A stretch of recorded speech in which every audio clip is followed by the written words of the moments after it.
जब नई संसद का गठन होता है तो स्पीकर पद के लिए किसी के नाम की घोषणा होते ही वे तुरंत वहां से भागने की कोशिश करते हैं, यह सोचकर कि किसी तरह जान बच जाए।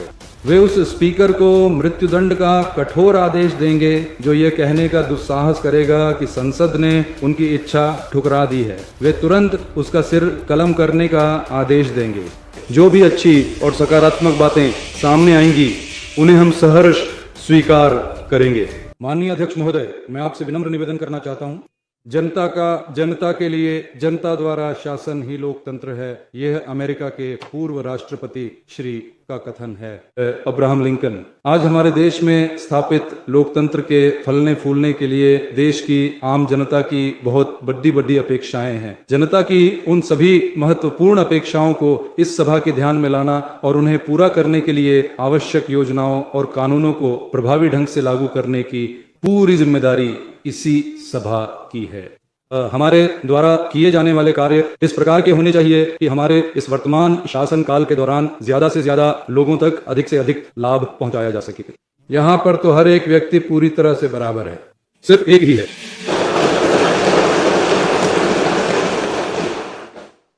भले ही इस मंच पर ऐसी पार्टियां भी शामिल हों जिनका केवल एक ही सदस्य हो, उनके द्वारा रखे गए विचारों को और तमिलगा वेत्री कड़गम के भारी संख्या वाले सदस्यों द्वारा व्यक्त किए गए विचारों को हम पूरी तरह से समान महत्व प्रदान करेंगे। जो भी अच्छी और सकारात्मक बातें सामने आएंगी उन्हें हम सहर्ष स्वीकार करेंगे।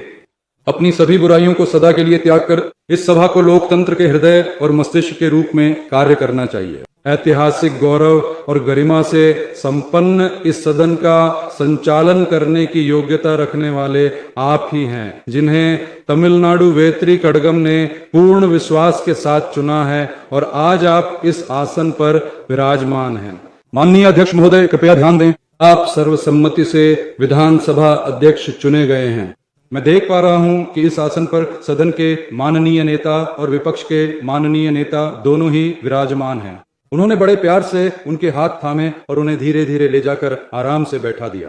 अगर आप बताएं कि यह परंपरा कैसे शुरू हुई तो यह दिलचस्प होगा। इसके पीछे एक बड़ी ऐतिहासिक घटना है। हमारी संसदीय कार्य प्रणालियां इंग्लैंड की संसदीय कार्य प्रणालियों के काफी हद तक समान ही हैं।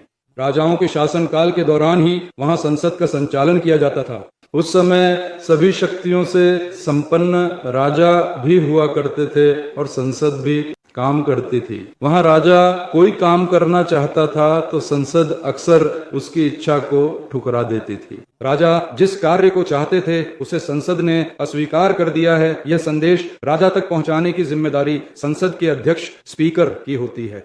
संसद की राय राजा तक पहुंचाने का कार्य स्पीकर करते हैं और उस विशेष जिम्मेदारी के लिए संसद की अनुमति केवल कुछ कार्यों को करने के लिए ही आवश्यक है, न कि उस राज्य के किसी भी नागरिक को मृत्युदंड देने का अधिकार राजा के पास है। वे उस स्पीकर को मृत्युदंड का कठोर आदेश देंगे जो ये कहने का दुस्साहस करेगा कि संसद ने उनकी इच्छा ठुकरा दी है। वे तुरंत उसका सिर कलम करने का आदेश देंगे। ऐसा कई बार हो चुका है, इसलिए कोई भी स्पीकर के पद पर नहीं आना चाहेगा। इसलिए जब नई संसद का गठन होता है तो स्पीकर पद के लिए किसी के नाम की घोषणा होते ही वे तुरंत वहां से भागने की कोशिश करते हैं, यह सोचकर कि किसी तरह जान बच जाए। सदन के माननीय नेता और विपक्ष के सम्मानित नेता उन्हें बीच में ही रोककर उनके दोनों हाथों को थामकर खींचते हुए सम्मान पूर्वक आसन पर बैठा देंगे। यही वह परंपरा है जो पुराने समय से चली आ रही है। लोकतांत्रिक शासन प्रणाली के स्थापित हो जाने के उपरांत भी यह पुरानी परंपरा आज भी निरंतर जारी है। मैं आपको यह विश्वास दिलाता हूं कि तमिलनाडु वेत्री कड़गम के प्रत्येक सदस्य हर संभव स्थिति में आपके लिए मददगार साबित होंगे। यह मेरा आपसे पक्का वादा है। इस विशेष अवसर पर मैं अपनी बात रखते हुए यह कहना चाहता हूं, सदन की गरिमा और मर्यादा तथा सदन के सभी सम्मानित सदस्यों की गरिमा और उनके मान सम्मान को अक्षुण्ण बनाए रखने की महती जिम्मेदारी आपको सौंपी गई है। मैं कल हमारे सदस्य श्री मूवी करुपैया जी से मिलने गया था, जिन्होंने अस्थायी विधानसभा अध्यक्ष के रूप में बहुत ही सराहनीय कार्य किया है। वहां जब मैंने पूर्व विधानसभा अध्यक्षों की तस्वीरें देखी तो उनके बारे में जानकर मुझे वास्तव में बहुत गर्व हुआ, क्योंकि आदर्श के रूप में प्रतिष्ठित श्री जे शिव षणमुगम पिल्लई, डॉ यू कृष्ण राव और श्री एस चेल्ला पांडियन की श्रेणी में हमने बिल्कुल सही व्यक्ति को चुना है। इस बात का मुझे गर्व है। ठीक इसी प्रकार से हमारे आदरणीय विधानसभा उपाध्यक्ष महोदय भी हैं। आप दोनों ही अत्यंत साधारण परिवारों में जन्मे हैं और निरंतर जन सेवा की सच्ची भावना को अपने जीवन का आधार बनाकर कार्य करते चले आ रहे हैं।